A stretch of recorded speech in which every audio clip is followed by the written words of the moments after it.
I am a doctor terrified of death.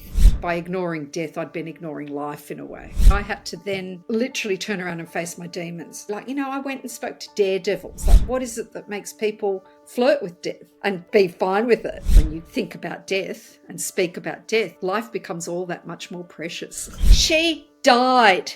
That is the word. She died. I said to him, Merv, do you ever think about dying? And he said to me, just very laconic, and he goes, nah, doc, if I ever thought about dying, I'd die 1,000 deaths a day. Don't Be Caught Dead, the show bringing stories of death back to life. Here's your host, Catherine Ashton. Today I have with me Leah Kaminsky. Leah Kaminsky is a physician and an award-winning writer. Her debut novel, The Waiting Room, won the Voss Literary Prize. The Hallow Bones won both the literary fiction and historical fiction categories of the 2019 International Book Awards and the 2019 American Best Book Award for Literary Fiction. Leah holds a Master of Fine Arts from Vermont College of Fine Arts in the USA. Leah, I'm so excited to have you with us on the podcast today. Welcome. Thanks for having me, Catherine. Now, we had the opportunity to meet while you were doing a talk at Frankston Library just before Christmas. So I think I mentioned just previously that you've been my company all my Christmas holidays. I've had the beautiful pleasure of reading two of your books while I've been R&Ring. So the two that I have read are The Hollow Bones and also We're All Going to Die. Bit of light reading over Christmas, hey? Yeah. And I have to say that I did give a few of your books away as presents, as Christmas gifts, and they were certainly appreciated and well read over the Christmas period. Thank you. The thing that strikes me is, how does a qualified physician get started in writing and poetry as well? It's more that how does a physician get started from when you were a writer? So grade 3, would go back to grade 3, I was captain of the tunnel ball team, I'll have you know. But for sports lessons, Miss Moongross, the librarian, used to hide me in the library so I didn't have to go to sport, okay? I was a bookworm, absolute crazy reader, and turning point in my life was in grade 3. Miss Elizabeth Weeks, my grade 3 teacher, published my very first poem in the school magazine, and it was called The Royal Beetlebug. Oh, how lovely. And that was my first published poem, had the word psychedelic in it, which is sort of telling my age. Pretty good for grade 3. That's amazing. So what I'm blathering on about is that I've always been obsessed with reading, and I've always written. To get into medical school, which is what I always wanted to do, well, actually, I also wanted to do vet. So it was either that or vet. Anyway, I basically got in on my English and French marks. Oh, really? Didn't do that well in biology and chemistry. So I was not like an ace science student, okay? Yep. So I got in, and then over 6 years of study, I really had to kind of develop what I call tunnel vision of the soul, where you just only look in front of you. You're only kind of getting through medical school. And I dropped all my other creative things that I was doing, dance and drawing and reading. 6 years of just bam. And then by the time I sort of got out, did my internship, and then I was starting to do a pediatric training program, I was rostered on for a Christmas night. I was on the pediatric oncology ward, and there was a little boy there who was dying, and I was the only one on. And I was a junior, I was a very junior doctor. And he spiked a fever, and I rang up the consultant. I said, I don't know what to do. What should I do? And he said, this is the senior doctor in charge. He said, you've got to do a spinal tap, Kaminsky. And I'm like, there's a 7-year-old dying boy here on Christmas Eve, and I'm going to do a spinal tap. Well, you didn't have a choice. You were the junior and you just did what they said. And it was one of the most horrific experiences in my life, but also a turning point in my life because you gown up, you put the mask on, and all they can really see is your eyes. And this poor little boy turned around to me. I can still remember his face and his huge eyes. And he said, is this going to hurt? And I'd become such a shell of a human being that I lied. I said, no, it's not going to hurt. And I just sort of went into robot mode and just did the spinal tap, out came the fluid, the kid was screaming. And I just remember, I walled off to do the procedure and then I just had to leave the room, and I was on a, 56-hour shift or something, and got back to the doctor's room and fell apart. I think everything I'd tried to hold together over all of my studies and the sort of, the suffering of humanity that you see fell apart. And that's when I took a break, and I was actually living with a guy in Sydney who was dying at the time at the age of 32. And I did a writing course, just, an adult education thing for a couple of weeks. And then I applied for NYU was running a summer program in writing. So I went across and took up some poetry and short story courses. And I just felt like I'd come home again. And it allowed me to it was kind of a therapeutic process in a way. It allowed me to process everything I'd seen as a young doctor through the lens of the written word. It's a very long-winded way of telling you I'm probably really a humanities chick. But I think that I remember when you first told that story when I met you, and I just thought it really does indicate that sort of division between the physician and how you're raised or taught in a medical environment, and then that perhaps lack of skill that's taught in relation to communicating and the human side of medical training. And my heart just, I really felt for you. A girlfriend of mine works in ED, and she went to study as an adult after she had her first child. And I know that long hours and the pressure that you must have been under. So I really feel for you. And I'm not surprised that was a very significant moment in your life. Look, I think things have gotten better. Hopefully, things have gotten better in the training system nowadays, although. But I think for me, it's, I've always I really enjoyed the side of medicine as a student and as a junior doctor, as a kind of birth kind of gal, and worked in pediatrics and kind of more, I guess, the happy side of medicine. And so when it came to anything to do with death, which, I remember in my undergraduate years, we had a whole week which was called Sex Week. And we were trained, we talked about sex very openly. I'd still remember sitting at Queen Victoria Hospital in its day in the city in Melbourne. Yeah. And we were asked to cover the whiteboard, it might have been a blackboard then, with names that we know for genitalia. And one side was penis and the other side was vagina, or, I don't think they even mentioned clitoris in those days. Yep. It certainly hadn't been mapped by that stage. No, we had not. So there were all these sort of, slang words, and we just covered the board. Everything about sex we would talk about. When I look back through the years, did we ever talk about death? Zero. Nobody discussed death. And so it became a sort of a verboten. I still remember for years and years when I'd send someone off for, I don't know, a CT scan or something, expecting it to come back normal, and then you'd have these words written across it in code, metastatic infiltrate, meaning there's secondaries from cancer, or, there's a suspicious shadow of metaplasia. And I'd sit there with this, and this patient sitting opposite me, and I still remember, how disingenuous I had become. I'd sort of sit there kind of going,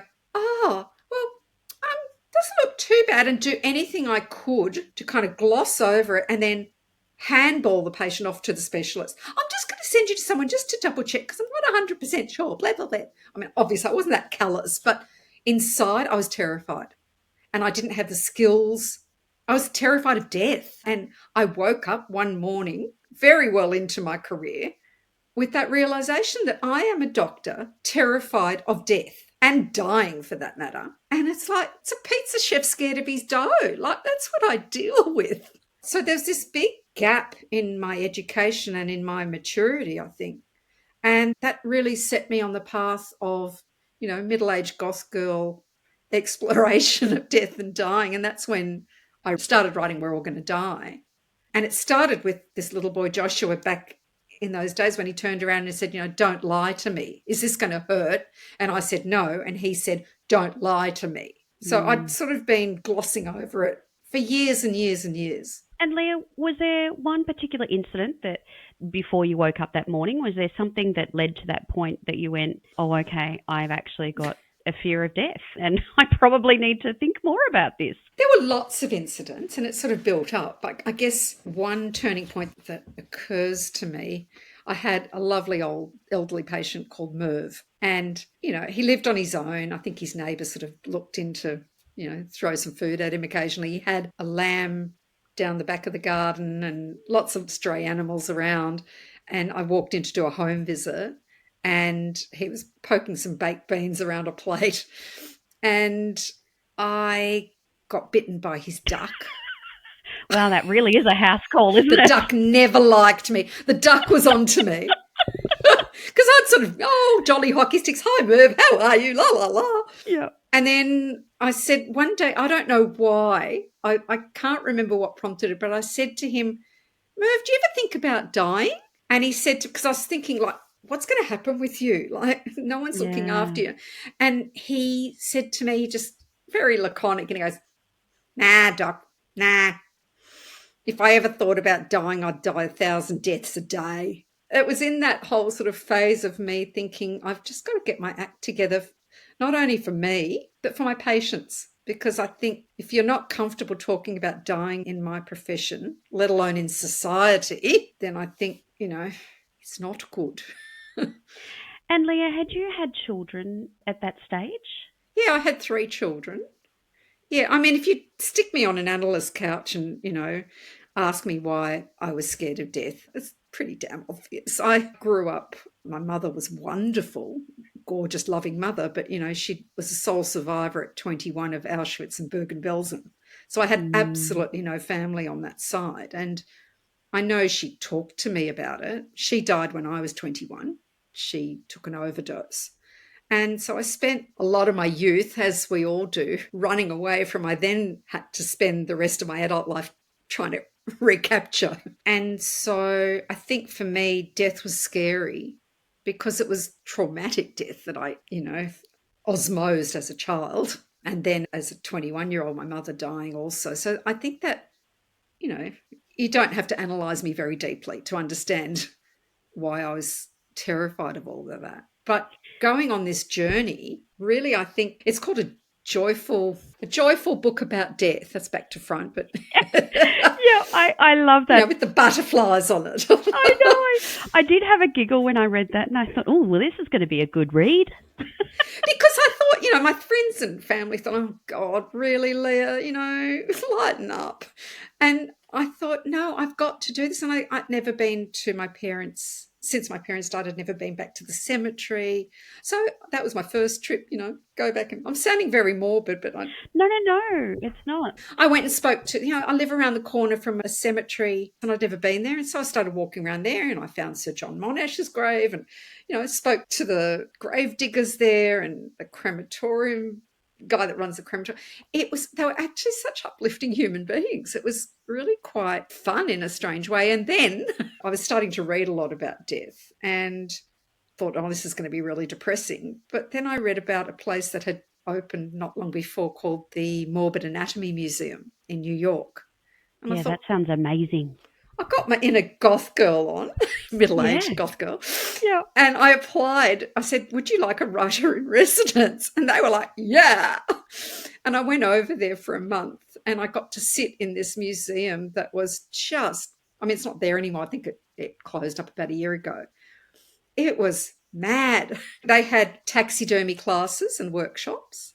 My desk was near a 2-headed duck under glass. They had Victoriana of, the hair, the memorials of people's death. At the same time, there was a exhibition of Victorian mourning on at the Met. So it was just coming at me from all angles, but it was actually really fun. And I got to sort of, I guess, desensitize myself in a way to exposing myself to the idea of death in a kind of strange way and speaking to a lot of people about their experiences. So the whole project, I guess it was sort of a self-help book for me, but I was surprised at how joyful it actually became because the one thing that, this is a bit cliche, but the one thing that happens when you kind of think about death and speak about death is that life becomes all that much more precious.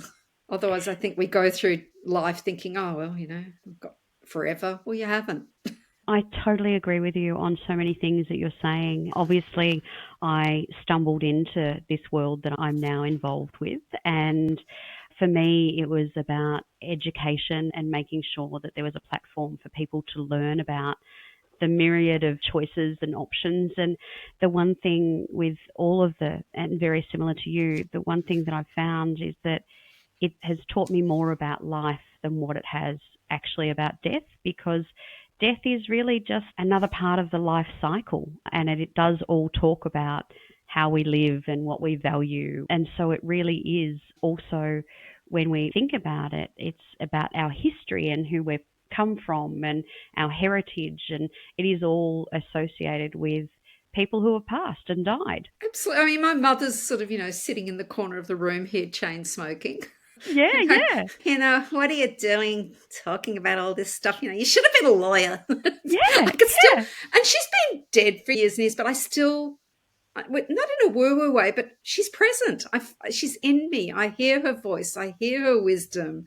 I see her smoking and want to stop that. Yeah, yep. The dead, I think, are kind of present for me all the time in whispers. And I don't believe in ghosts, and I'm not religious, nothing like that. I don't mean it in a spooky way, but I think, their heritage and what we've learnt from them and what they've imbued in us is with us. And so not thinking about them, I think, is not honouring them also. It's the stories that we tell and the stories that we remember. Like, I think of my father, how I am where I am today, and I thought that death and having a will and things like that were normal, and it wasn't until I embarked on this process that I realised not everyone has that sort of administration or that paperwork in place, But for me, it was normal because, he was a clerk of courts, he worked in the coroner's court, so it was just a standard thing that we all grew up with. That was just a normal, natural thing. But, you do, I think, grow up, especially during your formative years, of constantly, and especially I think it was when I had my son, that you also have those little, devils and angels and those family members on your shoulders that actually are like your mum sitting there smoking in the corner,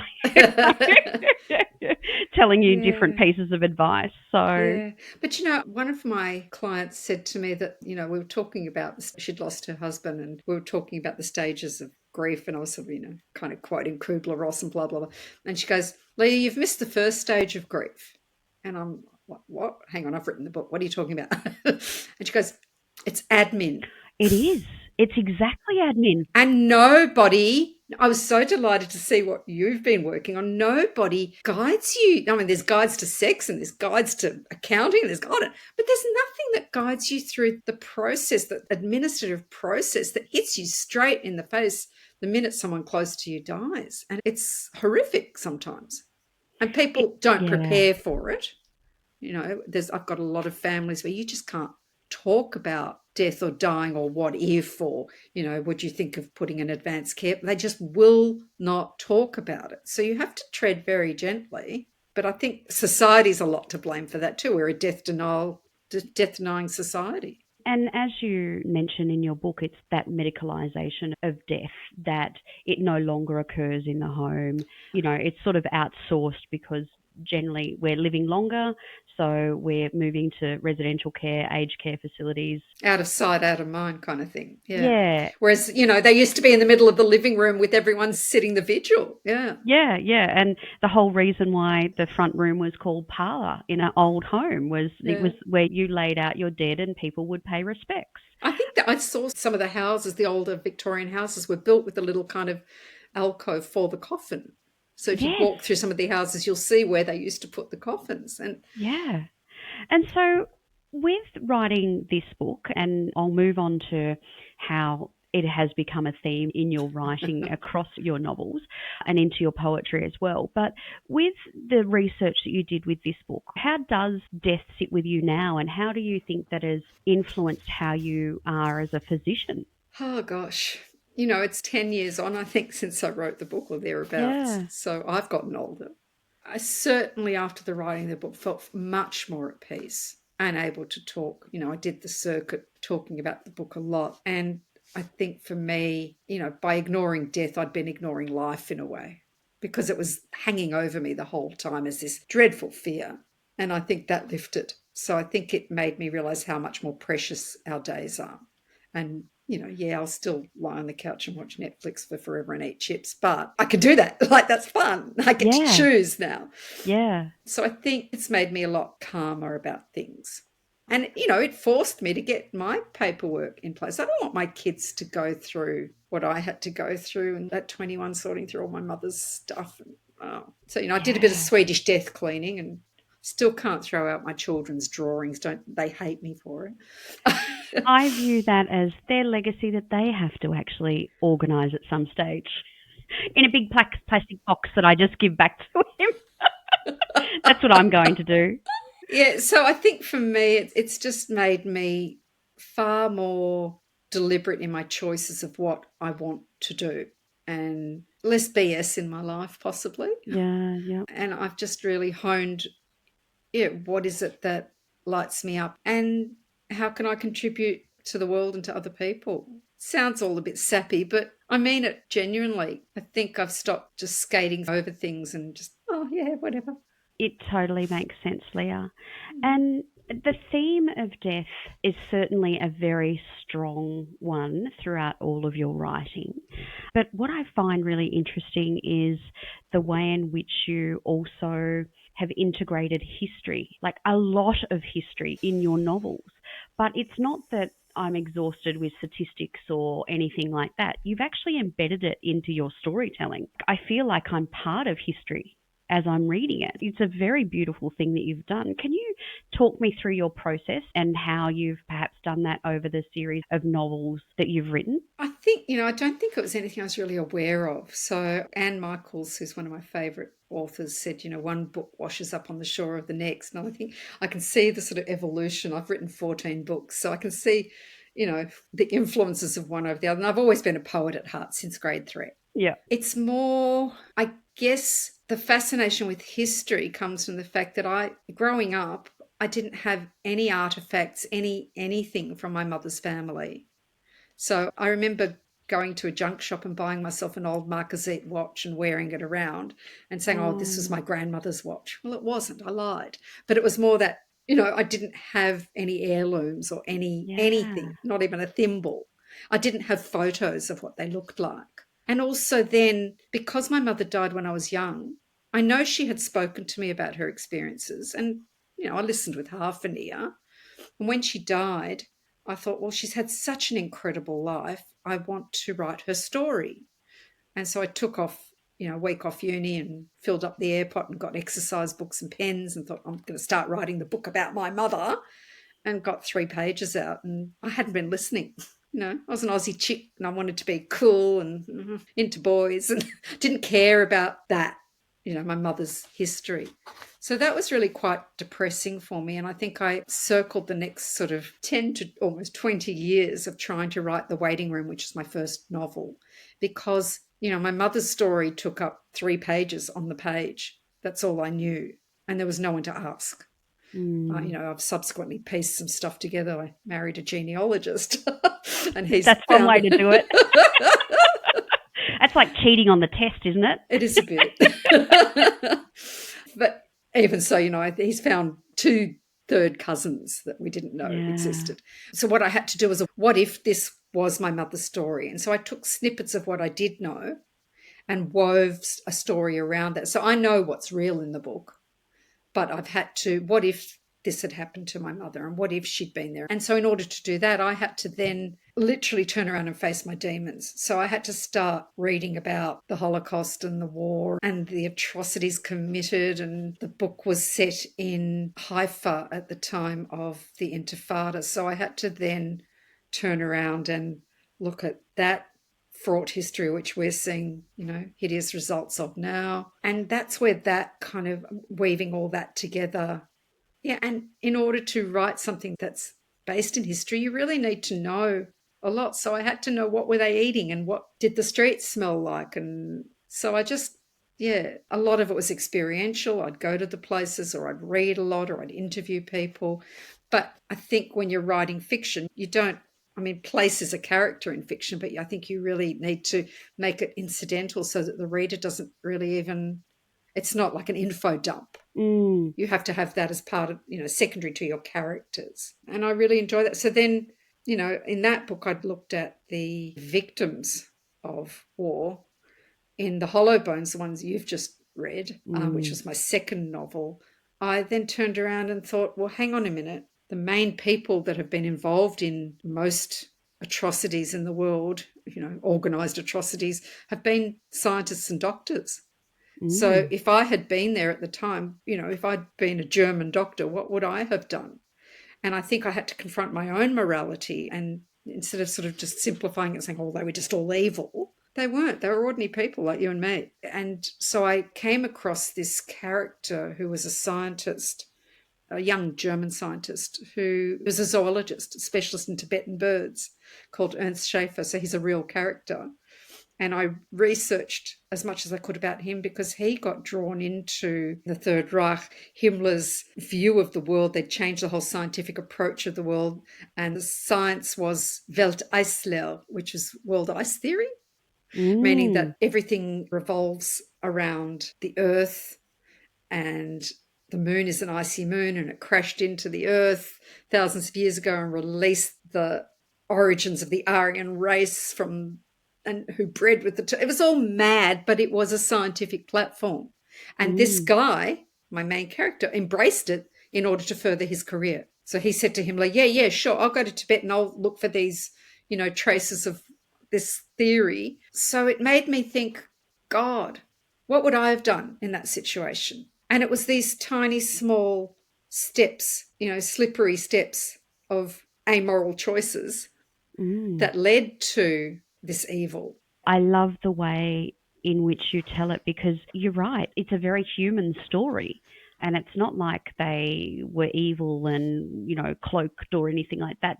There is a series of choices that lead to the outcome that is now history, and it was really insightful. And I think that one story that I'd love for you to perhaps tell is how you incorporated the panda. And this is still a taxidermied panda that you've seen. And this is a relic of that time and that expedition. Readers are either team panda or team what the hell was she doing?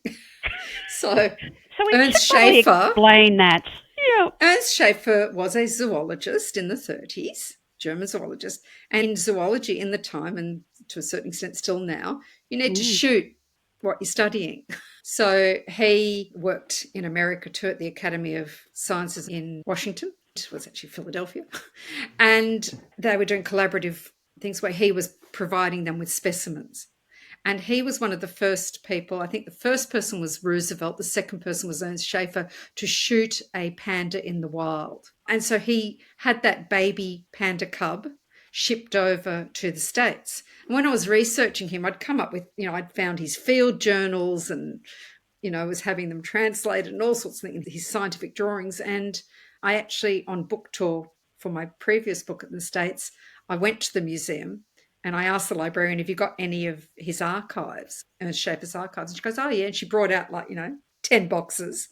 And in it, there was a little drawing of a panda's tail, like a skeleton. And I said, oh, I've heard he shot a panda. You don't know, where these bones might be. And she just picked up, she goes, yeah, just a sec. She picked up the phone, spoke to Dave down in the dungeon and said, just go down, he'll help you. And I went down and I met the curator there, and he had a collection of all the panda's bones. Wow. There was a thylacine there, and then he pulled out these drawers, and there was Ernst Schaefer's writing with the panda that he'd shot the bones. And I said, oh my God, you don't know where the hide is, do you? Was that preserved? And he goes, yeah, go back up and ask the librarian. I'll give her a call and she'll direct you. Back up there, and she got off the phone from him. And I also, where do I find the hide? I don't know why I wanted to find the hide. And she goes, well, just see the exit sign, just cross over the corridor there and turn left and you'll see it. I thought, okay. And I crossed the corridor from the library, and there was a diorama of 2 adult pandas and a baby panda under glass, huge. And that was my baby panda. And everyone's going to think I'm mad now. Well, you know it. I sat down and just wept. I was a blithering mess. Here was this little baby panda that had been shot by Ernst Schaefer. I'd been reading about this so much, and here it was, in front of me. And I don't know why, but it just got under my skin. Bad choice of words. That little panda, when I came to write the book, demanded to have a voice. Yeah. And the book is interspersed with the voice of a stuffed Tibetan baby panda. And that's the voice of the wild and of nature for Yeah, and I me. think it conveys it really well. And look, I totally understand where that emotion is coming from. Having had my time when I was working at the Royal Botanic Gardens and having the privilege of actually going into the collections area there and seeing, specimens that were collected at the time a species was named by that botanist, and seeing species that were taken by Sir Joseph Banks, and those sorts of things are really amazing because it is a direct connection to history, and that's what you're seeing. And it's a connection that normally not a lot of people have that access because it's behind, like you said, you've got to ring Dave to go downstairs to, and it's in a drawer that no one gets to see. So it's a privilege to be able to see that history. But I think for me, when I've had that opportunity, it also is a direct connection to what that history and that point in time means. And I think I couldn't have written that book unless I had done We're All Going to Die, because I would have been so creeped out. I would have listened to me on this podcast thinking, what a weirdo. I don't think I would have the wherewithal to be confronting any of that stuff. It'd be too gruesome and too horrid. I still can't watch horror movies. So for me, touching history is very much tied in with what we were saying with touching death. It's what's gone before us. And I think if you lose that connection and you're just living totally in the present, I'm not very good at mindfulness, then I think you've lost a lot of what came before and that collective wisdom and knowledge that we all carry. Yeah, and also it contextualizes and puts perspective on where we sit in that story. It connects us to humanity, doesn't it? Yeah, and we sort of live as if, we're sort of on this island that's not connected to anything, the future or the past. We're just living in the moment and, living a good life or whatever we do. And Yeah. I think it's so narrow. And as I said, I call it tunnel vision of the soul. I think it's not nuanced. You need to look outside and you need to look to the sides and backwards and in front of you, whether that's, history or, what's happening with the planet or in all ways. So for me, in We're All Going to Die, I really explored anything that came up for me. Like, I went and spoke to daredevils. Like, what is it that makes people flirt with death and be fine with it? I went and spoke to kids who were in oncology wards or with rare diseases and what their attitudes were. I spoke to people who'd had near-death experiences. Funeral directors, death doulas, people who suffered from horrific health anxiety and death anxiety, far worse than what I had. And for me, I think just exposing myself to all of that helped ground me in life. And I'd like to just raise that comment that when you were talking about when you went to write down your mother's story and you only got to 3 pages. And sorry, what age were you at that sort of time? 21. 21, yeah. So I think if anyone had to write the story perhaps of their family or their parents at the age of 21, I don't think anyone would get past really 3 pages. Because at what point in time do you feel that you wanted to look forward? Like, how many years was it before you actually started looking at the waiting room? Gosh, again, it was a sort of an evolution. I Mm. think probably kind of towards my late 20s. And I'd been living with a fellow who got cancer and, he died quite young. I think, and when I came back, that kind of line in the sand with that child who I had to give the lumbar puncture to, I think that's when I started looking back, and that's when the poetry came out. I think the rawness of that language spilled out onto the page. It was my heart just spilling out, and I was grieving. I think I'd put grieving on hold for a long time. And do you think Yeah. that only comes with more lived experience, that you can actually perhaps appreciate your place in life and how it connects with other people? I think there's an aspect to that. And yeah, who wants to be thinking about it when you're young? But Yeah. I wonder Catherine, whether it's also societal and, that we censor mortality. You can look at, I'm very big into language. You look at language and, I still can't abide it when people say, oh, she passed. What, she Mm. passed when? Where did she pass? you know, he's pushing up daisies. She's no longer, we've lost her. Where did we lose her? Where'd she go? Yes. She died. That is the Mm. word. She died. And we can't even use it. And so I wonder whether we actually, and I know a lot's been written about this, but whether we sort of steal that permission from our children to actually think and talk about death. You look at a little kid and they'll see a bug dying or whatever. They don't get freaked. It's just natural. I mean, they'll be sad if their dog dies, but it hasn't got all those layers on it that we add as adults.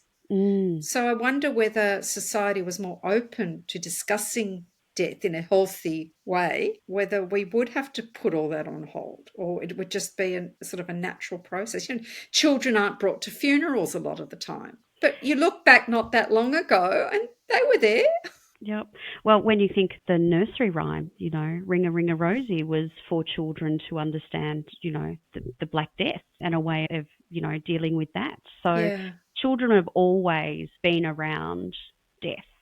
I had the privilege of speaking with Lionheart Camp for Kids, and they've done some great work with Lauren Breen and her understanding of grief and how children process it. And it seems to be that they're pretty upfront and they know a lot more and have less filters than what the adults do. Absolutely. And I see it over and over again. I actually wrote one of the books I wrote soon after was with the Damiani family who'd had a little child called Massimo who was born with a rare genetic disorder. Long story, I won't go into it. But having the privilege, I wrote it with them and having the privilege to be part of that family and see how that family dealt with this little child's very debilitating, a very progressive illness. He died when he was 10, but they were extraordinary. They were the ones behind getting genomes mapped, DNA maps Mm, for rare diseases for children. It's now being used in every neonatal unit in the world. In those days, they didn't know what exactly the illness was. And Stephen was an IT geek. And yeah, he yeah. said, it's numbers. It's a numbers game, Leah. You've got to get my DNA, my wife's DNA, and just cross out, what doesn't match. And in those days, it was to the moon and back a billion times, but he did it. And he worked with a group of fantastic people. But just to see the way, Massimo's brothers dealt with it was just humbling, is the word. I was really honoured. And what did you see while you were working with the family that you think would perhaps be a good example for other people who have children or are going through something like this? What can we learn from them, did you think? Honesty. I think, obviously it has to be couched in the right terms, but I think to undo what I did when I was a young doctor and Joshua turned around to me and said, is this going to hurt? And I said, no. And he said, you're lying. Wisdom beyond his years and me behind my mask, just my eyes looking at him. And I think we need to have honest conversations with children at obviously an age appropriate level, but they cope with it better than we do a lot of the time. They really Mm. do. And tell me, when we're talking about language and the power of words, what is the difference for you between expressing your emotions through writing the fiction and then moving into poetry? How does that feel for you to then be the difference between the two expressions? It's an interesting question. I think it comes from the same wellspring. I don't set out to say, oh, I'm going to write a novel or, oh, here's a poem. I think the form, I longhand write, except if I'm writing articles for newspapers or something, I'll type those up for some reason. But I long forms, and that's my way, I guess, of trusting the process, of just giving into it, of sort of letting my inner chicken know what Yep. it wants to say. And so I'm not censoring myself. I'm writing long. It's trash. I mean, my first drafts, you don't want to look at them. They're horrible, but they're honest. And half the time I look back and I go, who wrote that? Like, where'd that come from? I think that's the beauty of creativity, is that you're giving yourself over to the process and you don't know. There's an inner self that can express itself, that you're not just shutting up. Well, that's interesting that you say that you type your articles when you're sort of, I suppose, being paid, and then when you're expressing yourself, you physically write it. Mm. So it's very much a physical process for you. Yeah, I think it stems back to when I was a little kid. I've started writing longhand and I still do. And did you do that with all of your novels and your poetry? You start off longhand. Yeah, Wow. absolutely. I've got my dear friend Meg Keneally and her father Tom, I found out recently, dictate their books. Like, what? Were you offended? Did you say you're cheating? No, I just thought it was amazing. I can't do it. But I mean, everyone's got their own crazy process, I guess. Yeah, no. Well, and what I love, you've also got a style with the way in which you present your poetry. Could you perhaps talk us through that with just even the way in which you name and structure the poetry books that you've written? Like, I just find that fascinating. Oh, look, I love junk and I'm an absolute op shop junkie. And I love books. And I think my most recent poetry book that came out last year was Disorders of the Blood. And I came across ages ago an old hematology textbook, blood specialty, and it was called Disorders of the Blood. It was written in 1939, and I structured the sections of the book according to the headings, like coagulation or hemorrhage, and somehow the poems organically kind of fitted into that trope or that idea behind it. My first poetry book was called Stitching Things Together, which was also an old book about, tailoring for ladies. My father was a tailor and I can't sew. I can't even sew on a button, Catherine. It's such an embarrassment. I cheated in sewing class. He just did it for me. He overlocked my skirts. Um, I am still so atrocious that my 85-year-old mother, when she comes and stays with us, I'm like, Mum, can you put this button back on for me, please? does she want to swing past my place? My Maybe dad's I'll gone. just collect it when I actually, on that note, I have to show you something that is quite interesting. We're talking about trinkets and things that we hold on to and junk. I mean, there's my dad's little sewing box. Oh, that is gorgeous. And then I've just got next. Leah's showing this beautiful, is it wooden? It's Bakelite, yeah. Yeah, a gorgeous round Bakelite container with sewing trinkets in there. Hang on a sec. Can I do show and tell?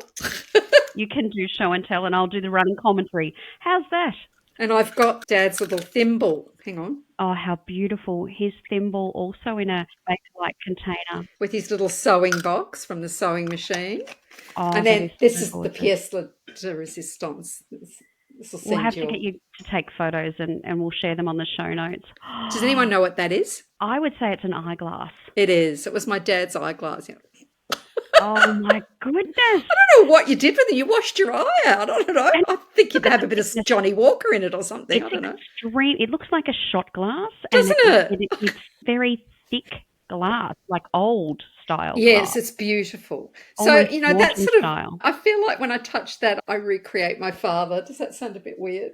No, but I think that, what do you think is it about those things that we hold so near and dear to us? There's a beautiful saying by Aristotle. I can't remember what the Latin is.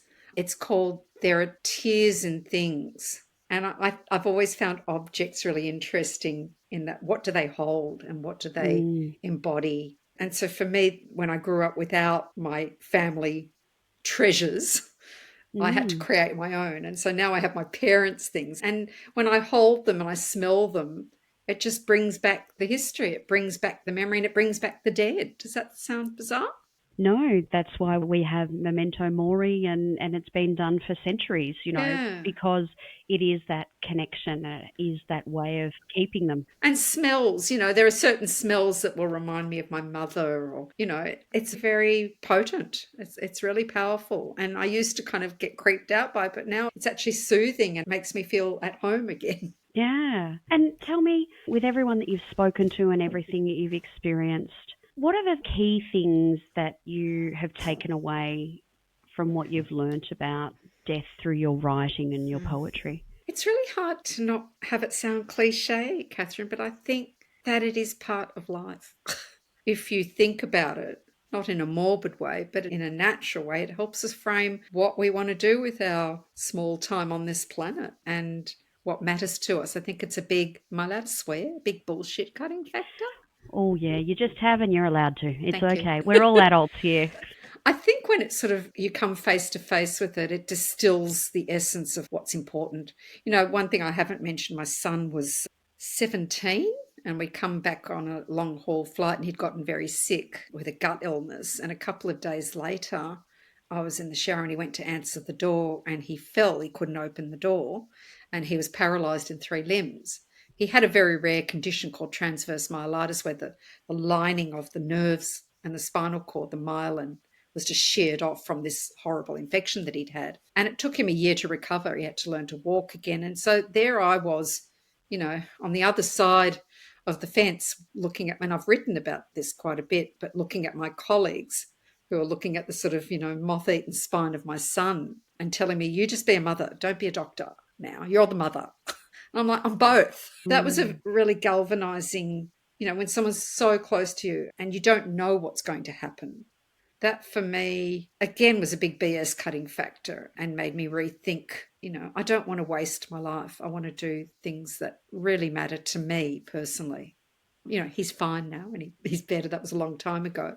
But it was a pretty horrific experience to go through, very leveling. And being on the other side of things, not the doctor, but, you know, the patient's mother.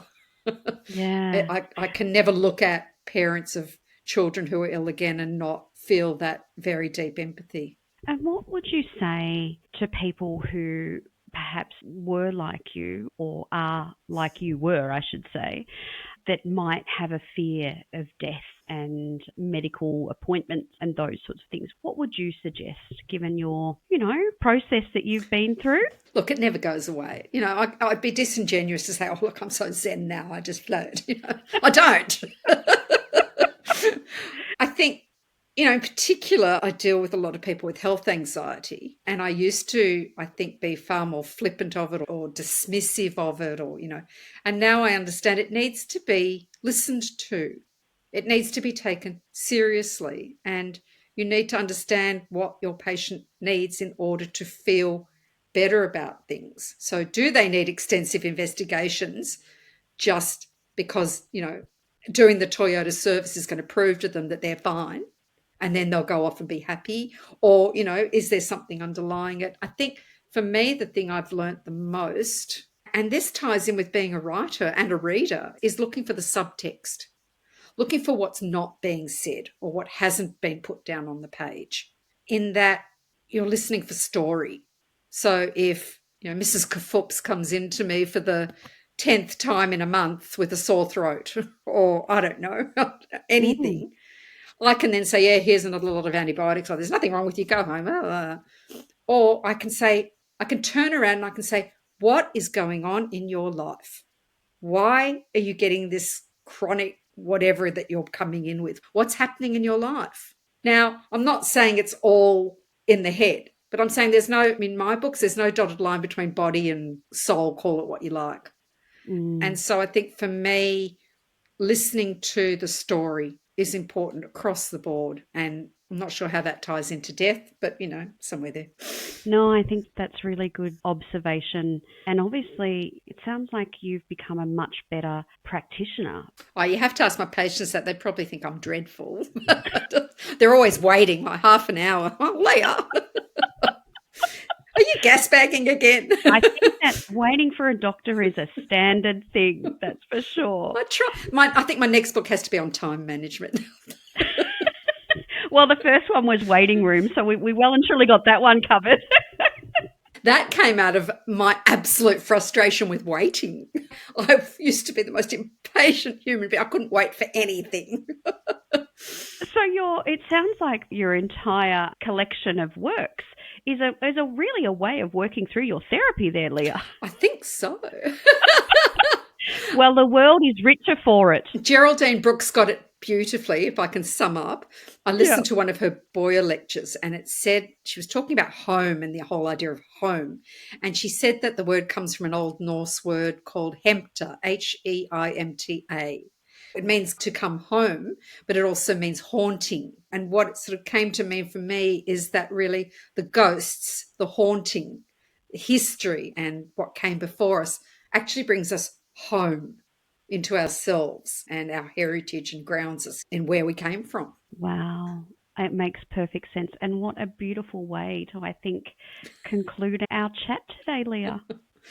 Thank you, Catherine. No problems. Is there anything else that you'd like to share with our listeners? No, I think, just don't put off anything. And Yeah, if if you want to do things, go and do them. Like you want to be a writer, go and write. You want to fantastic. be a pole dancer, off you go. Do some classes. I don't know, whatever lights you up. Yeah, I think that's great. That's very good advice. Well, I can't thank you enough, and I'm so pleased that I met you at Frankston City Library just before Christmas. And thank you for what you do, Catherine. I think it's incredibly important. Oh, thank you so much, Leah. Don't be caught dead forgetting to subscribe. And here are some more videos we know you'll love.